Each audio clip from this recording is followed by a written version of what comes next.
Hello everyone, welcome to the chemistry class. हम लोग last class में बोरोन फैमिली स्टार्ट किया था। आज हम इसको आगे बढ़ेंगे। आगे हम लोग पढ़ते हैं इसकी केमिकल प्रॉपर्टीज के बारे में। तो केमिकल प्रॉपर्टीज में सबसे पहला टॉपिक आता है ऑक्सीडेशन स्टेट के बारे में। ये वैसे मैंने थोड़ा बहुत लास्ट वाले लेक्चर में पढ़ाया था। ऑक्सीडेशन स्टेट, अगर स्पेशल मैं बोरोन फैमिली की बात करता हूं तो ये बोरोन फैमिली जो है मेरी, तो most probably +3 oxidation state show करेगा। लेकिन जो +3 ऑक्सीडेशन स्टेट की जो स्टेबिलिटी है वो डाउन द ग्रुप क्या होती चली जाएगी, डिक्रीज होती चली जाएगी due to the poor shielding effect of d orbitals, d and f orbital. Gallium पे आते ही +3 और +1 दोनों ऑक्सीडेशन स्टेट शो होगा। इंडियम भी +3 शो करेगा और +1 ज्यादा शो करेगा। और जो थैलियम है वो तो +1 ऑक्सीडेशन स्टेट बिल्कुल ही कम शो करेगा और +1 ज्यादा शो करेगा। या फिर ये कह लो कि इसका +3 जो ऑक्सीडेशन स्टेट है वो लेस स्टेबल होगा और +1 क्या होगा, ज्यादा स्टेबल होगा। क्यों? क्योंकि यहां तक आते आते जो s ऑर्बिटल के इलेक्ट्रॉन है वो बॉन्डिंग में पार्टिसिपेट नहीं करते। क्यों नहीं करते? Due to the poor shielding effect of d and f orbitals. क्योंकि इनका इलेक्ट्रॉनिक कॉन्फ़िगरेशन क्या था आपका, 2p1 2s2। इसका क्या था बेटे एल्यूमिनियम का, 3s2 एंड 3p1। यहां पर गैलियम का क्या था, 4s2 and 4p1। Outer most shell का लिख रहा हूं सिर्फ मैं, 5s2 एंड 5p1। यहां पर 6s2 एंड 6p1। तो यहां अगर +1 ऑक्सीडेशन स्टेट शो हो रहा है, दैट मीन सिर्फ एक ही इलेक्ट्रॉन गया बॉन्डिंग में पार्टिसिपेट करने के लिए।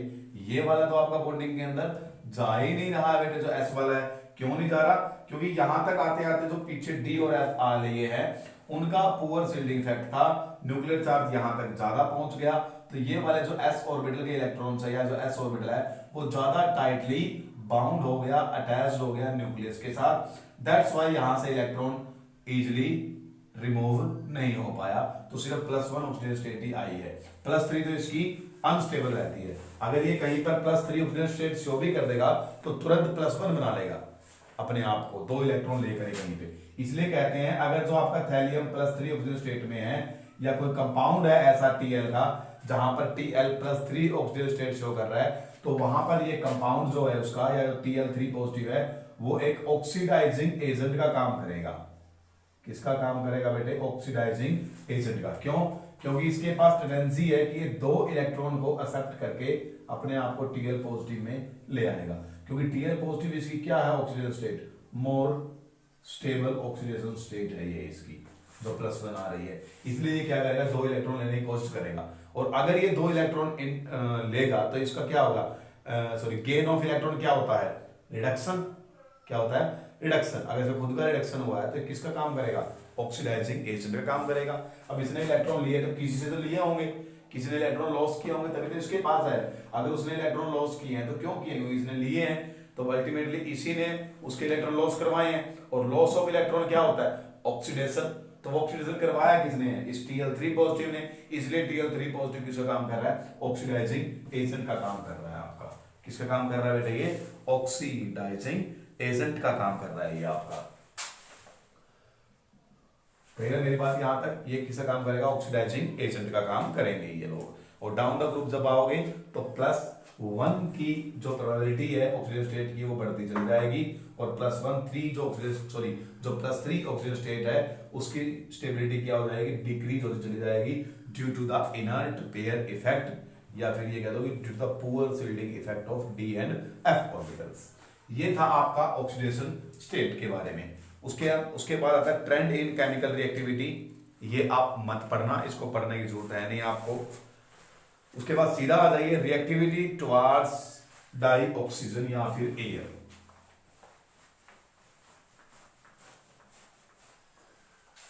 ऑक्सीजन स्टेट के बाद अगला टॉपिक आता है रिएक्टिविटी टुवर्ड्स एयर। अब एयर के अंदर क्या है, 2 ही कंपोनेंट्स हैं आपके, मेन जो मेजर कंपोनेंट है वो कौन कौन से हैं आपके बेटा, वो है ऑक्सीजन और नाइट्रोजन। तो आप ऑक्सीजन और नाइट्रोजन से इनकी रिएक्टिविटी बता दो क्या है। तो रिएक्टिविटी टुवर्ड्स एयर, तो जो बोरोन है वो ऑक्सीजन से रिएक्शन करेगा तो क्या बनाएगा आपको, B2O3 बनाएगा, बोरोन ऑक्साइड। ट्राइऑक्साइड बनेगा आपका ये।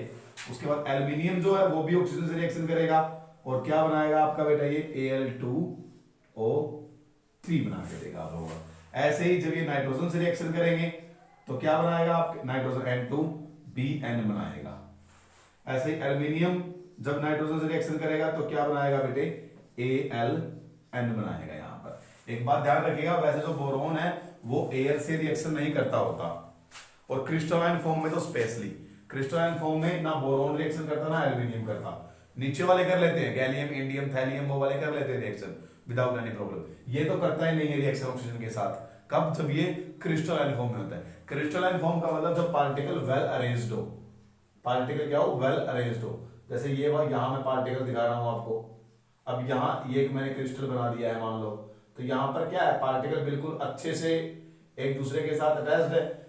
ये तो आपका क्या हो गया क्रिस्टलाइन फॉर्म। और अमोर्फस फॉर्म के अंदर क्या मिलेगा? पार्टिकल वेल अरेंज्ड नहीं होंगे, इररेगुलर मैनर में पार्टिकल अरेंज्ड मिलेंगे आपको। वही पार्टिकल जो ऊपर है बस, लेकिन यहां पर इनका अरेंजमेंट क्या है? इररेगुलर है। यहां पर रेगुलर था, तो ये वाला फॉर्म क्या कहलाता होता है? अमोर्फस। तो जब ये क्रिस्टलाइन फॉर्म में तब रिएक्शन नहीं करते हैं ये लोग। हाँ, क्रिस्टल अमोर्फस फॉर्म में रिएक्शन करते हैं। तो ये मैंने इनका अमोर्फस फॉर्म ही ले रखा है। तो ऑक्सीजन के साथ रिएक्शन कर रहे हैं और ऑक्साइड्स बना रहे हैं। अगर ये नाइट्रोजन से रिएक्शन करेंगे तो नाइट्राइड बनाएंगे। बाकी सारे भी जो नीचे वाले हैं वो भी बेटा आपके ऑक्साइड्स और नाइट्रोइड्स बनाएंगे। ठीक है, लेकिन एक बात याद रखिए, जो गैलियम इंडियम और थैलियम है वो तीनों के तीनों नाइट्राइड्स नहीं बनाते। यानी कि नाइट्रोजन से सिर्फ ये दोनों रिएक्ट करेंगे, नीचे वाले नहीं करते होते। गैलियम इंडियम और थैलियम नाइट्रोजन से रिएक्शन नहीं करेंगे, ऑक्सीजन से सारे करते हैं। ऑक्साइड सारे के सारे बनाने हैं आपको, और इनको रिएक्शन करवाने के लिए हाई टेम्परेचर पर हीट करना पड़ता है। आसानी से रिएक्शन नहीं करते ये लोग।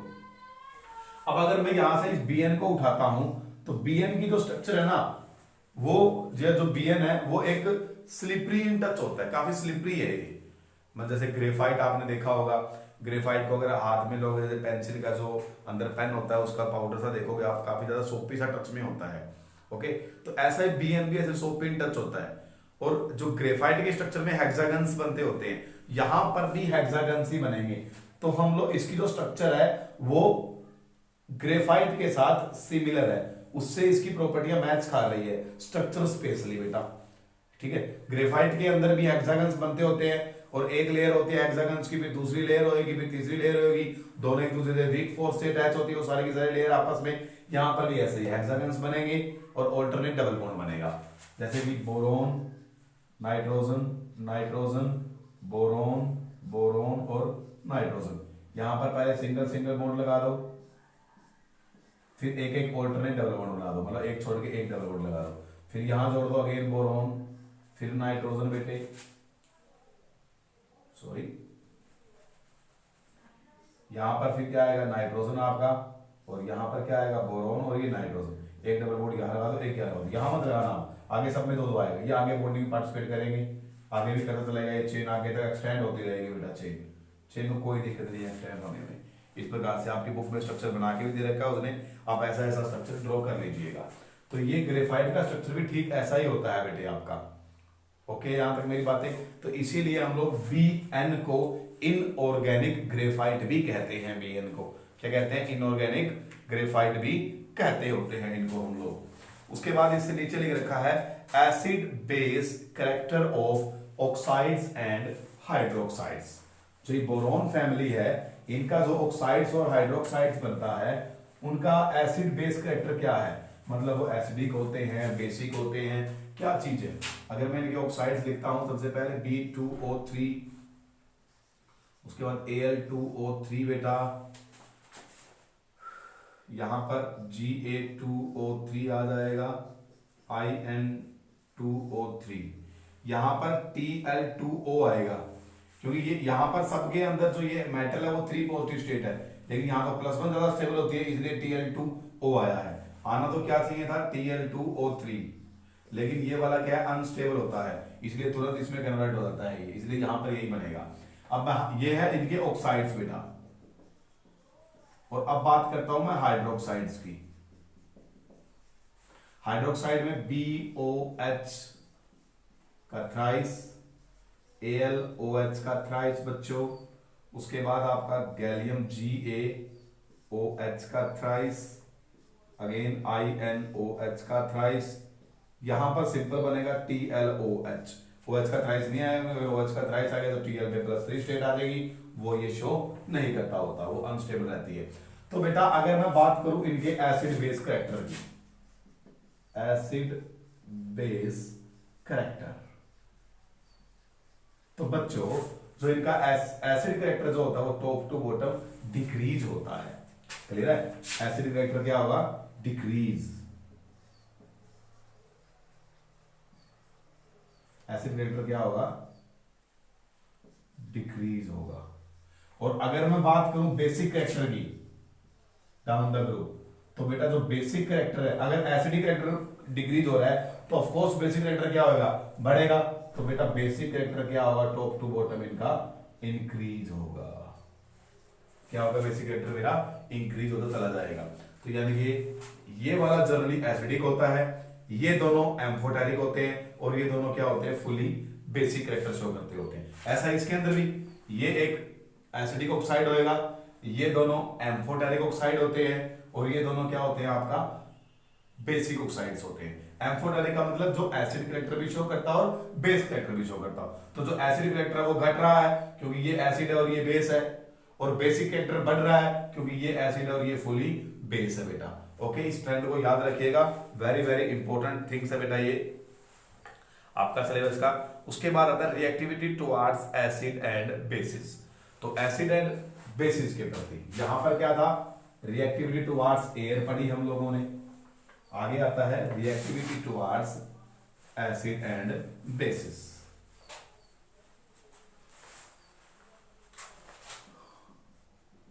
Acid and base.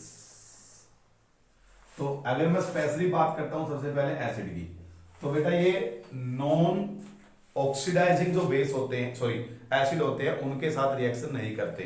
कौन? जो बोरोन है आपका स्पेशली, या बोरोन फैमिली के जो मेंबर है वो आपके बेटा नॉन ऑक्सीडाइजिंग के साथ रिएक्शन नहीं करता होता। स्पेशली जो बोरोन है आपका, बोरोन की बात करता हूं मैं, जो बोरोन है वो मेरा नॉन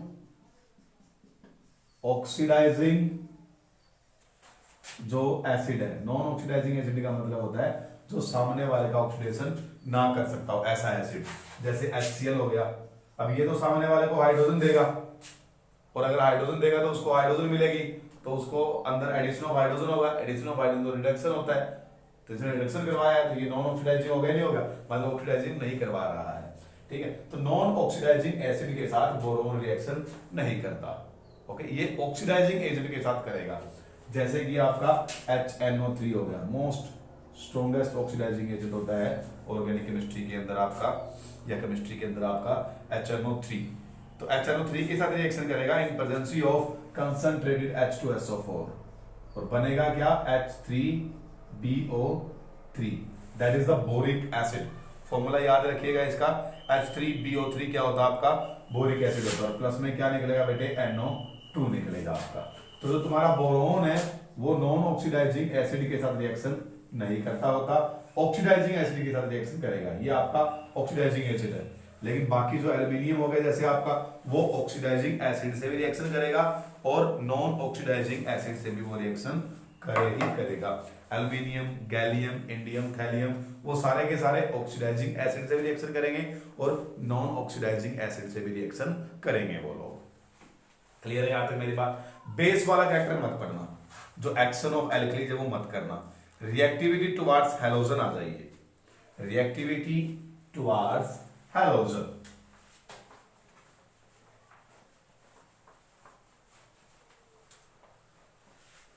तो अगर मैं स्पेशली हैलोजन की बात करता हूं, पहली बात तो हैलोजन के साथ रिएक्शन करके क्या बनेंगे आपके कंपाउंड? हैलाइड्स बनेंगे भाई। क्या बनेंगे बेटा?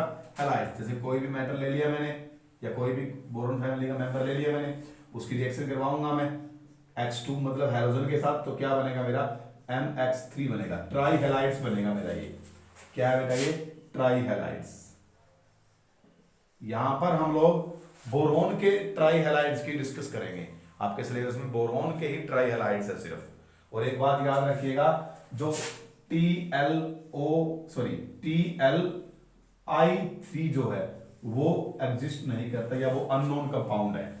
इसकी अब तक ये अननोन है बेटा, ये बात भी थोड़ा सा पॉइंट आउट कर लीजिएगा। आपका जो TlI3 है वो क्या बेटा, स्टिल अननोन है आपका। तो बाकियों के स्ट्रक्चर के बारे में डिस्कस करते हैं। तो यहां पर जैसे कि आप कोई भी एग्जांपल ले लो, हैलाइड का, मैं कह रहा हूं बोरोन फैमिली डिस्कस करेंगे, तो BF3 उठा लो आप लोग।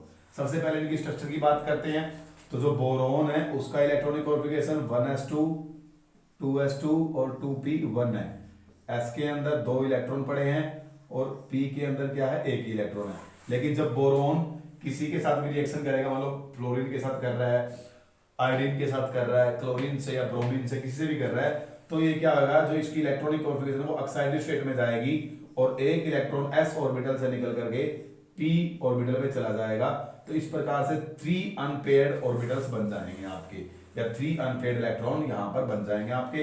ये तीनों अनपेयर्ड इलेक्ट्रॉन क्या करेंगे बेटा, आपके फ्लोरीन से रिएक्शन करेंगे और तीनों के साथ ही फ्लोरीन अटैच हो जाएगा और कोवैलेंट बॉन्ड बन जाएगा। ये तीनों आपस में हाइब्रिडाइज्ड ऑर्बिटल बनाएंगे जिसका नाम होगा sp2 हाइब्रिडाइज्ड ऑर्बिटल। तो यानी कि अगर मैं स्ट्रक्चर ड्रॉ करता हूं BF3 का, तो मान के चलो सपोज दैट जो स्ट्रक्चर है मेरा वो कुछ इस प्रकार से है BF3 का, ये स्ट्रक्चर है मान लो BF3 का, सबका ऐसा बनेगा। आप लोग क्लोरीन का ले लेना चाहिए, B ये क्लोरीन का हो जाएगा आपका, ब्रोमीन का बना लो जी ऐसे ही बेटा, बस इनकी जगह ब्रोमीन लगा देता हूं। ओके, तो ये यहाँ पर जो आपको बोरोन दिखाई दे रहा है वो क्या है बेटे, sp2 हाइब्रिडाइज्ड है मेरा। क्या है, sp2 हाइब्रिडाइज्ड है। एक p ऑर्बिटल क्या है मेरा, अनहाइब्रिडाइज्ड है, और ये unhybridised orbital perpendicular to the plane होगा, परपेंडिकुलर टू द प्लेन होगा आपका अनहाइब्रिडाइज्ड ऑर्बिटल। ठीक है, तो sp2 हाइब्रिडाइजेशन है, तो दैट मींस इसकी स्ट्रक्चर कैसी होगी, ट्रायंगुलर प्लेनर होगी। sp2 जब हाइब्रिडाइजेशन होती है तो क्या शेप होती है बेटे, ट्रायंगुलर प्लेनर होती है यहां पर। अब ये देखिए कि बोरोन ने क्या कर रखा है, 3 बॉन्ड ही बना रखे हैं, सिर्फ 3 ही बॉन्ड बनाए हैं। यहां 2 इलेक्ट्रॉन इस बॉन्ड में 2 इलेक्ट्रॉन होते हैं, इस बॉन्ड में 2 इलेक्ट्रॉन, टोटल यहां पर कितने इलेक्ट्रॉन हुए, 6 ही हुए ना। लेकिन लिवाइस क्या कहता है, या लिवोइस क्या कहता होता आपका, LEWIS जो साइंटिस्ट था वो क्या कहता है कि कोई भी मॉलिक्यूल तभी एग्जिस्ट करेगा तब उसका ऑक्टेट फुलफिल होएगा, या कोई भी आइटम्स तभी रिएक्ट करते हैं तब ऑक्टेट कंप्लीट होगा। यहां पर तो ऑक्टेट कंप्लीट नहीं हो रहा, यहां पर तो सिर्फ 6 इलेक्ट्रॉन है, ऑक्टेट के लिए तो 8 इलेक्ट्रॉन होने चाहिए। इसीलिए जो ये ट्राई हैलाइड्स है आपके बोरॉन फैमिली के, वो एज ए लिवाइस एसिड का काम करेंगे। किसका काम करेंगे, लिवाइस एसिड का, क्योंकि ये क्या कर सकते हैं, 2 इलेक्ट्रॉन और ले सकते हैं। अगर मान के चलो मैं BF3 का रिएक्शन कर दूं अमोनिया के साथ, तो अमोनिया के अंदर नाइट्रोजन पर एक लोन पेयर होता है ना, तो जो तुम्हारा ब्रोमीन है वो क्या करेगा, वो लोन पेयर अपने पास ले सकता है और एक कोऑर्डिनेट बॉन्ड बन जाएगा यहां पर, क्योंकि इसके पास ये एक अनहाइब्रिडाइज्ड ऑर्बिटल बचा हुआ है ना, तो वहां पर वो अपने लोन पेयर को लेकर के यहां पर कंपाउंड फॉर्मेशन कर सकता है यहां पर।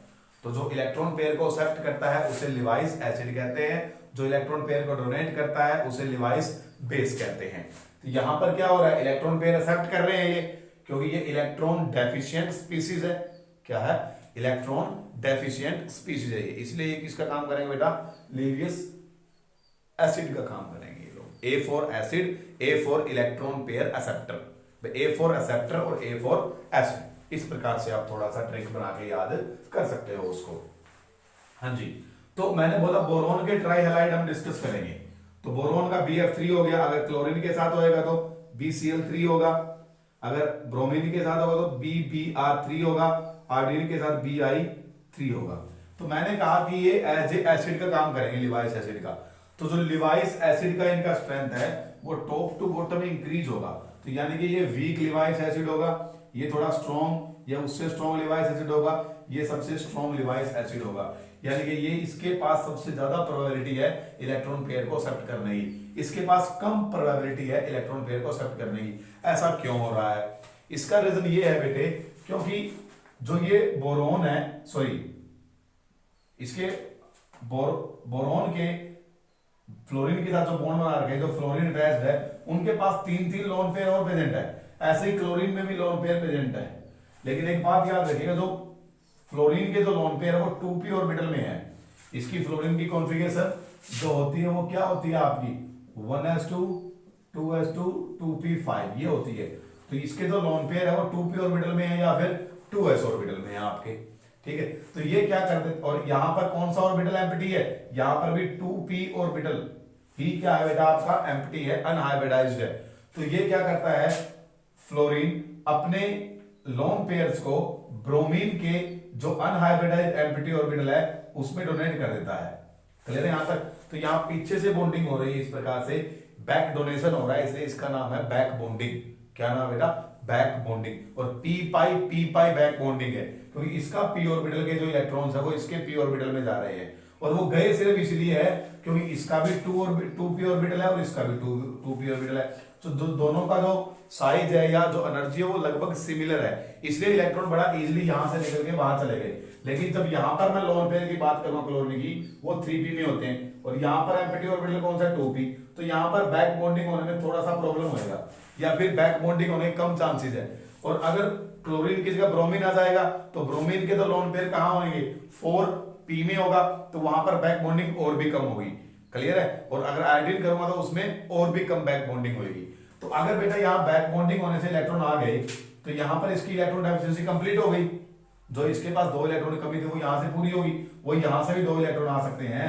ये वाला ब्रोमीन भी अपने 2 इलेक्ट्रॉन दे सकता था, ये वाला सॉरी ब्रोमीन नहीं फ्लोरीन, ये वाला फ्लोरीन भी अपने 2 इलेक्ट्रॉन यहाँ दे सकता था। तो यहाँ पर बहुत ज्यादा चांसेस है इसके इलेक्ट्रॉन डेफिशिएंसी के फुलफिल होने के। लेकिन जैसे जैसे आप डाउन द ग्रुप जा रहे हो तो क्लोरीन कम चांस है अपने इलेक्ट्रॉन को बैक डोनेट करेगा, ब्रोमीन और भी कम चांस है कि अपने इलेक्ट्रॉन्स को बैक डोनेट करेगा, और आयोडीन और भी कम बैक डोनेट करेगा।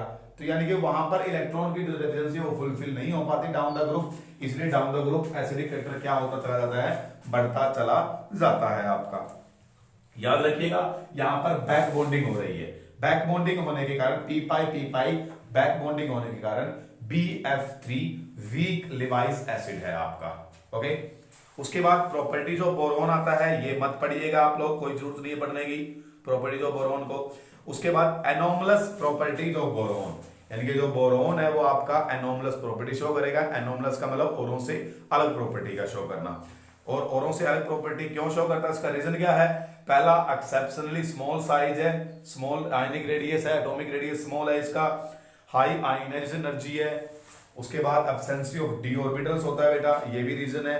उसके बाद अब क्या क्या प्रॉपर्टीज है इसकी जो एनोमलस औरों से, वो कह रहा boron, first point boron being small, boron small है तो इसलिए ये क्या हार्डर है, दूसरे एलिमेंट से हार्डर है। तो यानी कि ये जो बोरोन है वो ज्यादा हार्ड होता है आपका एज कंपेयर टू BF3 से। ये कंपाउंड की बात नहीं कर रहा मैं, इंडिविजुअल एटम की बात कर रहा हूं। बोरोन, एल्यूमिनियम, गैलियम, इंडियम और आपका Tn हो गया। तो डाउन द ग्रुप हम जब भी आते हैं तो मेरा जो हार्डनेस है वो डिक्रीज होती रहती है। ये हार्ड है, ये वाले इतने ज्यादा हार्ड नहीं होती, ये ज्यादा हार्ड है because it's size is small. Second point, अगर ये हार्ड है तो ऑफ कोर्स इसका क्या होगा, हायर मेल्टिंग पॉइंट और बॉइलिंग पॉइंट हाई होगा, बाकियों का मेल्टिंग बॉइलिंग पॉइंट हाई नहीं होता। उसके बाद boron forms only covalent compound, जो बोरोन है वो आपका कोवैलेंट कंपाउंड बनाएगा, लेकिन जो बाकी सारे मेंबर है इसके वो क्या बनाएंगे, आयनिक और कोवैलेंट दोनों कंपाउंड बनाएंगे वो लोग, यानी कि उनके अंदर both ionic and covalent compounds बना सकते हैं वो लोग, लेकिन बोरोन हमेशा क्या बनाएगा, कोवैलेंट कंपाउंड बनाएगा, क्योंकि जितना साइज स्मॉल होता है उतना ही ज्यादा चांस होते हैं कोवैलेंट बॉन्ड बनने के आपके। उसके बाद द ऑक्साइड्स ऑफ जो बोरोन है, जो बोरोन का ऑक्साइड्स है या हाइड्रोक्साइड है, अभी मैंने आपको बताया था वो एसिडिक थे नेचर में, और down the group acidic character घट रहा था ऑक्साइड्स और हाइड्रोक्साइड्स का। तो जो बोरोन के ऑक्साइड और हाइड्रोक्साइड है वो एसिडिक है, लेकिन जो बाकी इसके मेंबर हैं उनके ऑक्साइड्स और हाइड्रोक्साइड्स क्या है, बेसिक है या फिर एम्फोटेरिक है वो लोग। उसके बाद बेटा ये फिफ्थ पॉइंट मत पढ़ना चाहिए, try halides of group 13 being covalent, ये मत पढ़ना, कोई जरूरत नहीं है। उसके बाद ट्राई हैलाइड्स ऑफ बोरोन और मोनोमेरिक, ट्राई हैलाइड्स क्या रहते हैं बेटा, मोनोमेरिक फॉर्म में रहते हैं बोरोन के। जैसे आप लोग ये लगा लो BCl3 है, ये अकेला रहना पसंद करेगा, लेकिन जो AlCl3 है वो क्या हो जाएगा आपका कंबाइन होकर डाइमर बन जाएगा इसका। किस प्रकार से डाइमर, ऐसे देखिए आप लोग, जैसे कि अब एल्यूमिनियम क्या कर लेगा आपका, Al, ये इसका एक क्लोरीन हो गया, ये इसके बाकी के दोनों क्लोरीन हो गए। एक और एल्यूमिनियम यहाँ लिख रहा हूँ, एक और AlCl3 लिख रहा हूँ मैं यहाँ पर, उसका एक क्लोरीन ये रहा, एक क्लोरीन ये रहा, एक क्लोरीन ये रहा। तो इसके पास एम्प्टी ऑर्बिटल खाली है, ऑफ कोर्स खाली है बेटा। तो यहाँ पर जो लोन पेयर है क्लोरीन का वो इसको डोनेट कर सकता है, यहाँ वाले ये क्लोरीन अपने इसको डोनेट कर सकता है। तो यहाँ पर ये दो मॉलिक्यूल इकट्ठे एक साथ कंबाइंड फॉर्म में रह रहे हैं। दो मॉलिक्यूल है इसलिए इनको डाईमर कह रहे हैं हम लोग। मर का मतलब यूनिट, डाई का मतलब दो, यानी कि दो यूनिट कंबाइंड है। लेकिन जो बोरोन का हैलाइड है वो हमेशा ही क्या रहेगा बेटा, आपका जो ट्राई हैलाइड है सॉरी बोरोन का, वो मोनोमर फॉर्म में रहेगा। क्यों?